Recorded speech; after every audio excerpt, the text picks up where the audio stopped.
Okay, we've got a barn burner show today. We have welcomed back one of my all-time faves, Tim Sarrantonio. Tim, you were with us for a number of times Yep. years ago, and then we kind of, I don't want to say we disconnected, but we just kind of got doing our It's own that thing. post-pandemic haze. That's all it is that we're just coming out of crisis after crisis, and we're just refining each other, Julie. And I think that's what the future is all about, is reconnection. It is, and I love that. I love that. Well, you've really done some great things for our sector. We're going to talk a little bit about that in different ways. But now you are the chair of the Fundraising Effectiveness Project. Yes, This yes. is an august position. It's a really important group. And I'm going to have you talk a little bit about that in a moment. But I'm really proud of you for taking on this leadership role. Thank you. It's really hard, and I think it could be daunting because so many people look to FEP for wisdom and guidance. And Yeah. so, along with those concepts and those lofty goals, I hope you stay with us after all this pressure I just put on you to perform. Well, look, you don't take a public role like that if you don't expect to have rocks thrown at you every so often. But the Yeah. bigger thing I'm worried about is what we're going to be talking about today, which is misinformation. And so if anything, when we get into it, it's more about empowering the typical person themselves, because the bad actors are, if I'm going to be honest, they're actually kind of minuscule. It's more amplifying things unintentionally. And so we'll get into it. Okay. Okay, I'm digging this conversation already. We're here because we have amazing supporters, most who have been with us since day one.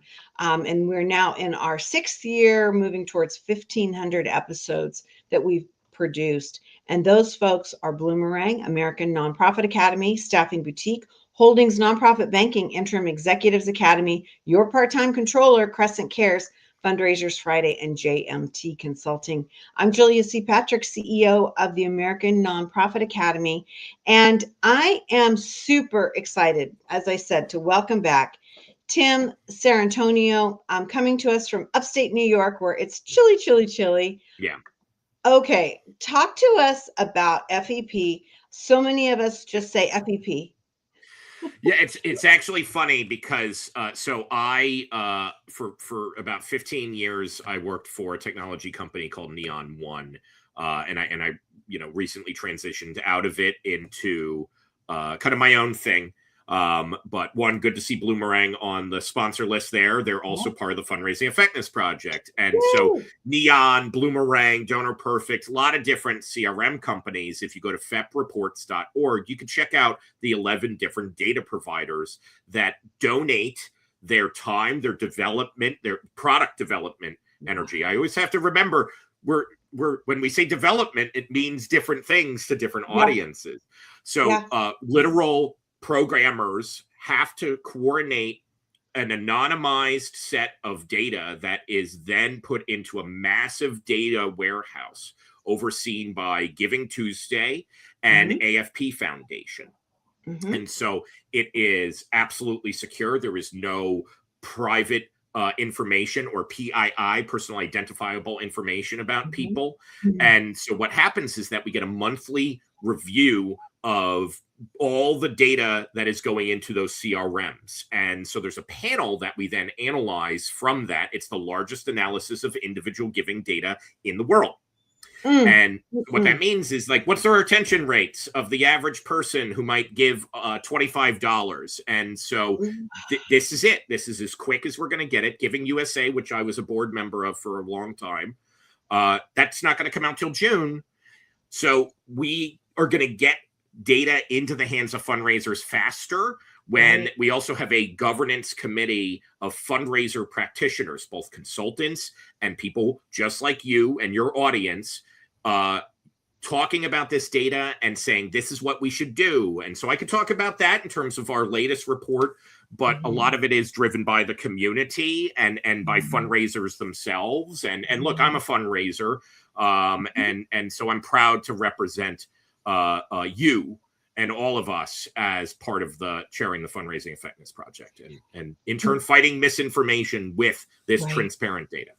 Right. So before we get into that, I just want to witness to you that what I find so powerful about FEP is that the big players who are competing against one Yeah. another, Yes. they are all in on this. And Yeah. I love that. I just think that it is astonishing that you get these big voices from around the country in the same room, rowing in the same direction. Yes. And that is incredible to think that you have been able to manage their anxiety, right? You've been able to manage It their is. knowledge. It's a lot. It is a lot. And I'm going to be honest. I want to thank Lauren Sheehan in particular of Software and Donor Perfect, who chairs the data provider subcommittee. And without her leadership, I couldn't do my job. And that leadership extends into other people like Alice Ferris, Marianne Turn, Yeah, who are on the fundraiser subcommittee, but Shannon McCracken from the Nonprofit Alliance. She's overseeing the government relations subcommittee. So we actually even now have established, like, we can debate the big, beautiful bill, but yes. at least the minimums on the charitable deduction were informed by FEP data. Mhm. So there's at least silver linings in all of the work, as well as even in the most recent data from Q3 of last year, some silver linings on retention rates slowing down in terms of the drop that we've been seeing, because Mhm. people, I Mhm. think, are paying attention more to the data. Julia, I want to drop one piece of insight to help the audience on. Yeah, bring it on, baby. Well, yeah. So, like, what do people use FEP data for? Because you could go to Mhm. fepreports.org and then immediately go, I don't know what the hell I'm looking at, right? Yeah, So sure. most people, when we did a research poll overseen by Mina Das, who was part of our subcommittee governance group from the launch of kind of our new way that we're managing it under the oversight of Giving Tuesday and AFP Foundation. So she oversaw a survey last summer of fundraisers, and we found that by far and away, 86% of fundraisers use this data to inform their leadership. And then Mhm. 62%, if I'm remembering correctly, use it to inform strategy. So you're not necessarily sitting there and Oh. going, okay, so how should I use this for email, right? Like, we don't Mhm. know that. Right, right. But with Yeah. everything else, you can say, I think we need to take a little bit more focus on our mid-level giving, for instance, Right, right? right. Because the data is showing that this is a thing. And then there's tools that we have that we want to modernize and develop with funding, right? So I have some fun Mhm. ideas on how we can do that. But ultimately, this is all for us. We talk so much about what it takes to become a nonprofit Yeah. professional, and we don't invest in ourselves. And what FEP is data providers, fundraisers, government officials, or people who care about advocacy, rather, all of these folks, all of us, investing back in ourselves. And that's, yes, Yeah. indeed, why I love FEP so much. And I love everybody who's part of it. Well, it's really, I mean, we could talk about your organization and what you're doing for the whole show, and we will do that. We need to bring you back and have a more in-depth Yeah. conversation, especially around the launch of one of your reports or white papers. But Yeah. um, April. because We'll have it out in about April, I believe. okay, So, yeah, yeah. let's do that because it's such an important group of thought leaders in our Yeah. nation. I mean, it's really powerful. I would say really one of the top three leading organizations for thought leadership for our sector. And that's when even when you lump in, universities and I mean, I just think it's so profound. Well, And because so academics get to use it. That's the thing, yes, is and that they do. and they They do, do. and especially when we talk about misinformation later in the episode, a lot of this is also where can you trust and what can you trust with the federal government, in some cases slowing down the production of the 990 data. Yes. A lot of reports like Giving USA are going to rely on that, but if it takes a lot Mhm. longer, or there's even academics who have warned of databases just disappearing, right? Yep. Yes. And so We're hearing we that. are holding strong on that. I mean, look, I've gained doubt, like, even with data providers, what happens if the federal government comes knocking because they want to take government, the government wants the donor data. And it's like, Mhm. they're ready to stand up to that. Yeah. And so the reality is that at the end of the day, we're stronger together because we are transparently able to then look at this and say, this is really amazing here. So Awesome. I think it's so cool. And it helps a lot, but it doesn't solve everything, right? It's not going to tell you motivationally why somebody gives. And I don't want to reduce it down to, well, it's just the money, right? It analyzes the money, but the purpose is to step back and go, yeah, but why? And that's only going to be done through conversations like this. Right, right. Well, part of what we're seeing, and really a thread through our conversation already, Yeah. has been misinformation. It is the power of information, but it's also the manipulation, Yeah. what Yeah. misinformation is, how it's being navigated. And I'm going to use the word propagated because it's being sown as like in seeds. So what are you seeing, and how is misinformation impacting our sector? So there's two different elements that I'll ground it specific to the Fundraising Effectiveness Project, because there's a lot of great research, like from people like Political Research Associates. They do a lot of great work. They're I've known them for a long time because through my work in the CRM world. But I'll ground it specifically from what I'm seeing that fundraisers are working through, obviously. And so the two things we have to be on guard when it comes to misinformation are basically manipulation of product marketing data by technology companies and other service providers to say, well, like the national benchmarks are this, but our product, if you just buy it, actually will magically solve all of these things for you. There's a big difference between honed methodology and cherry picking what is successful. And look, I worked in marketing for a very long time. Product marketing is a very important skill in storytelling, but there are ethical boundaries that I've seen at least some fuzziness. But what I've also seen is people, vendors like Fundraise Up, joining and embracing the ethos of the Fundraising Effectiveness Project, or Bloomerang, and the way that they approach research, and people who are part of FEP, their product marketing gets stronger. Their ability to tell a better story gets stronger because they better understand the market. The other one that is probably more prevalent, if we're going to be honest, is just misquoting or misunderstanding of the data, and doing that for potentially a agenda point that they're trying to make, or even trying to score points on LinkedIn. One, I want to really, really stress, and I love LinkedIn. I'm literally, live streaming this to my LinkedIn now, but there's a lot of stupidity and manipulation that I'm seeing on the platform. And that's because people are just trying to get clicks and engagement in order to increase their sales pipeline. That's it. Right. Because it's a sale, it's literally a professional network. So that's why people use it. I use it educationally. That's why I shifted my newsletter to focus on misinformation. And so, that's something that, we can drop in the show notes or whatever, but it's a free weekly thing that I do that talks about, I've shifted it, and I've talked about data for a long time, but this is just more like, hey, let's call it out, or let's unpack this. What does it mean to be, like, people started commenting and going, yeah, I surveys, right? Yeah. Like surveys drive me nuts, or, what about the acumen of this? And at the end of the day, the best thing you can do is look for the source of the information. That's it. I have a history background. Think of it like you're a detective, and you don't just ask ChatGPT, is this accurate? Click on the damn link and go to the actual thing itself. A great book that actually just kind of talks about this, and it's years old. It's Steve McLaughlin's Data-Driven Nonprofit. And he talks about a scenario where he saw something that was cited, and this happens all the time, where people are citing things and we kind of collectively forgot where that data point came from. I'll give you one concrete example, Julia. I'm sorry if I'm just like, No. It's all good. I love the energy. 31% of gifts are made in December. Have you heard that stat? Oh, yeah. So that stat, okay, great. I have a platform. And so I hope people in the chat, or when they're watching this, if you've ever seen the 31% of gifts are made in December stat, that is from a 2015 Network for Good study solely on online gifts.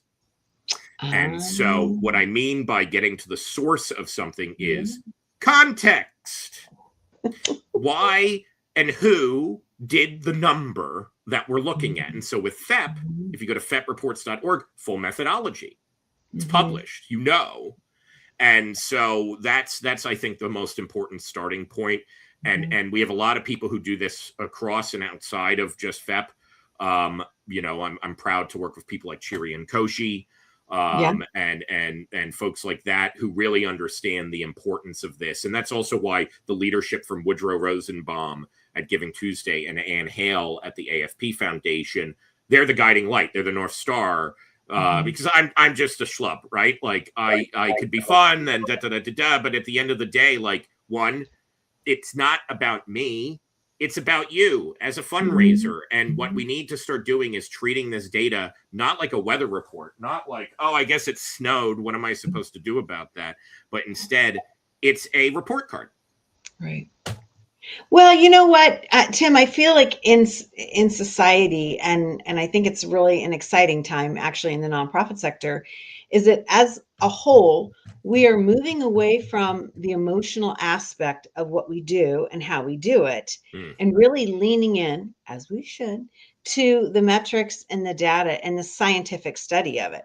Now, while this is being called into question, politically, and it's part of misinformation. yeah, yeah. I feel like when the 1.8 million nonprofits in our country, when we understand, or we can report back out and we can lead with more metrics and scientific knowledge, Hmm. we are going to be better. We are going to solve problems, right? As It opposed to is. It the is. emotional side. I would only say that kind of like how I got my fundraising job, before working at Neon. So I was in Chicago, and so I was interviewing at a Catholic school. And I Mhm. remember going to the interview, and I had never ran a database. I just kept doing what white guys do and fail upwards, right? So Yep. I was like, third interview, and a lot of it came down to the storytelling. And they said, you don't have a razor's edge background. Why should we hire? And I said, look, I'm a quick study when it comes to this type of stuff. But more importantly, all data is the electronic representation of relationships. Mm. And that line served me Wow. well, but I would say that that's also the ethos that I've brought to everything that I do, is that the emotional core Mhm. is there when you understand the context of what the data means. So when I look at Mhm. a low retention rate, what I actually see is a bunch of people who feel potentially disconnected from the nonprofit. Mhm. Yeah. A lot of my work is grounded in philanthropic psychology and thinking about the Yeah. reasons that people give. We do not, and I saw Jim Langley talking about this too lately. People do not give to an organization, they give through it. Yeah. And so, what can activate that? FEP is a starting point for those conversations. But yeah, you can get into the deeper emotional connection once you have that context, and you go, okay, we're Yeah. in a shared reality here. This is the reality that we're all Mhm. working with. Mhm. Well, we've got to really ask you this next big Yep. question, and I Yep. and I really feel like um, this is one of those things that's just plaguing so many organizations and even individuals. How should we respond to misinformation? What do we do? Do we lean in? Do we wave the flag or the banner of what we believe to be true, or with the knowledge that we have? How do we manage this, especially when we're talking about a society that's really being challenged by rage baiting? Well, I mean, the question here is, should nonprofits respond to information? I'll start Mhm. there. Yes, but Mhm. you also have to protect your own mental space and your own, Yeah. sanity on this type of Yeah. stuff. And so let's take this from the self all the way to the public side. So number one on the Mhm. self side is, you can fight misinformation by just getting better informed. And Mhm. so if there is an important strategic decision that you're making and you need to back that up with evidence, source it properly. You can use AI to help source this, by the way. I love Perplexity, and I don't pay for that, in order to get some baseline academic resources that you can say, I'm looking for something that, might support this Support perspective. this.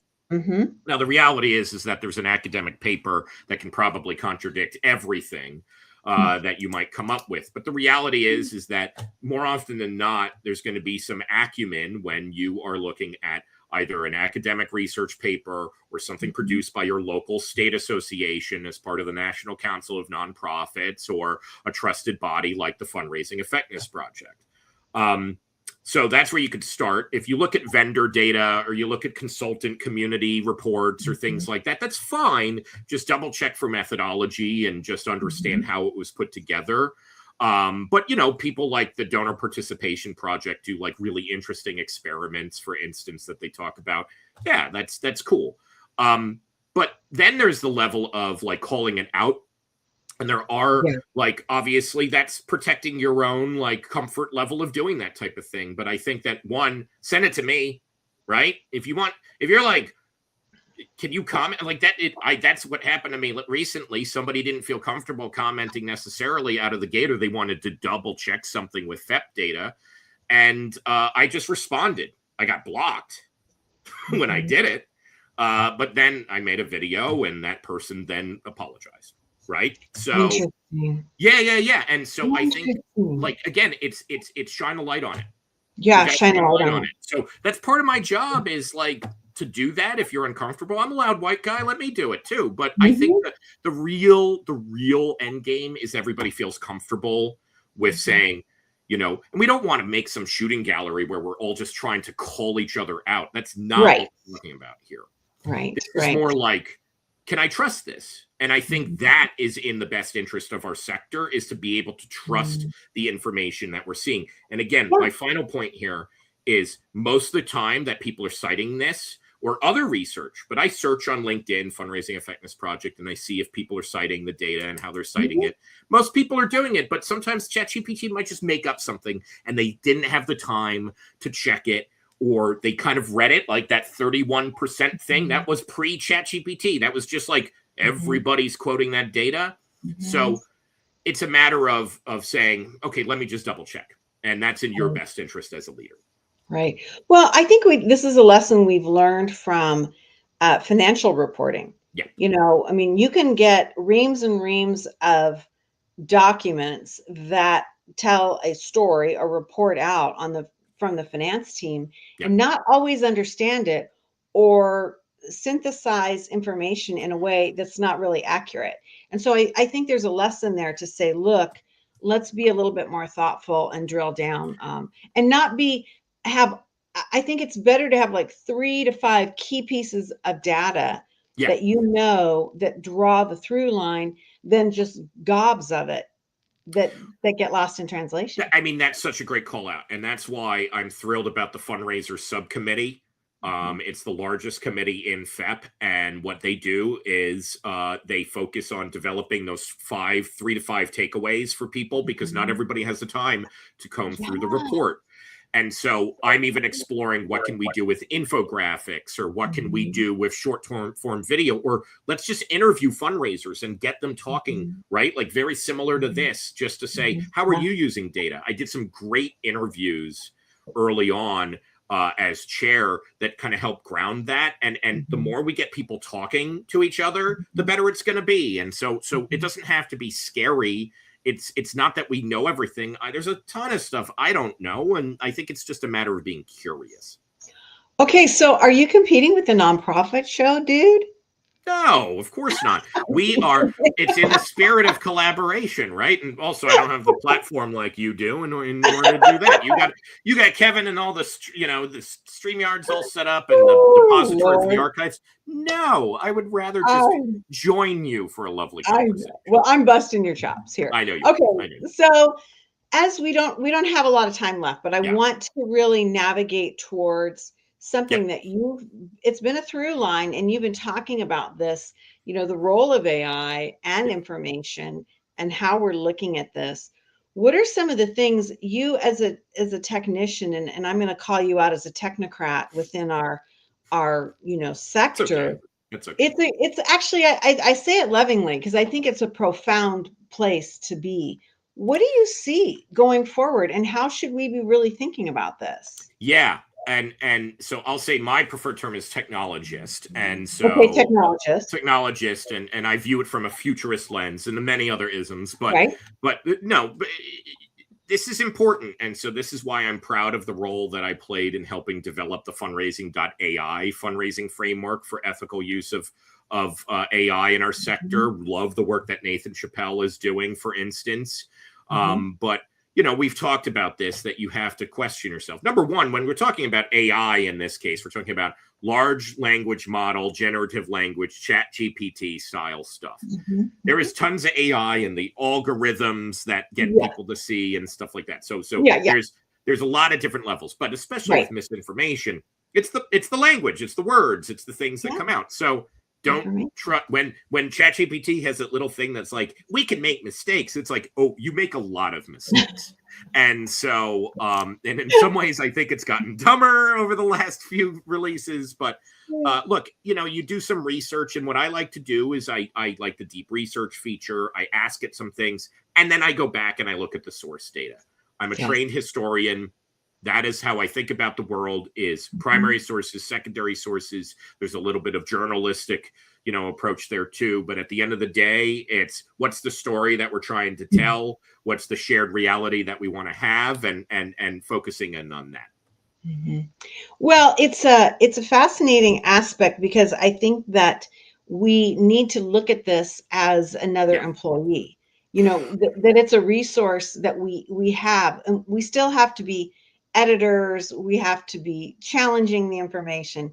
It's not just like cut and paste. That's really a dangerous way to go. So I know we focused on my work at FEP, but in our final, you know, minute or two, I can outline, you know, the next thing that I'm also doing is I'm starting an educational gaming studio. It's a project under a nonprofit, so it's a fiscally sponsored project. It's going to solicit charitable donations and grants, have some fun events.